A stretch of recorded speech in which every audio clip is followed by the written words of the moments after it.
আমরা সকলেই জানি যে আগামীকাল অনুষ্ঠিত হতে যাচ্ছে ১৬৭ বছরের পুরানো ইতিহাস সমৃদ্ধ ফকিরহাটের বৃহত্তর মূলঘর স্কুলের একটি জাঁকজমকপূর্ণ পুনর্মিলনী অনুষ্ঠান।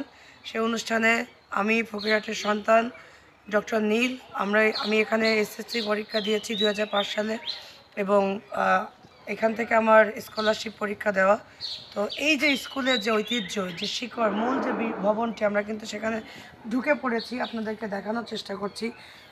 আগামীকাল হয়তো অনেক লোক থাকবে, আমরা এটা দেখানোর সুযোগ পাবো না।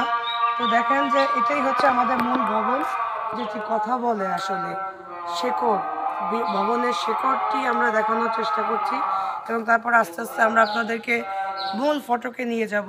তো সে পর্যন্ত আগামীকালের জার্নি পর্যন্ত আশা করি আপনারা আমাদের সাথে থাকবেন, আমাদের চ্যানেলের সাথে থাকবেন।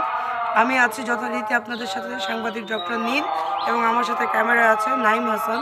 তো আমরা চেষ্টা করব আপনাদেরকে সুন্দরের সাথে সবসময় যে পরিচিতি করাই দেওয়ার এবং আগামীকাল যে ঐতিহ্যবাহী বাংলাদেশের ইতিহাসে একটি এটা একটা মাইলস্টোন হতে যাচ্ছে এরকম একটি স্কুলে, এত বছরের প্রায় ২০০ বছরের একটি ঐতিহ্যবাহী স্কুলের পুনর্মিলনী। তো এইটার সঙ্গে থাকবেন।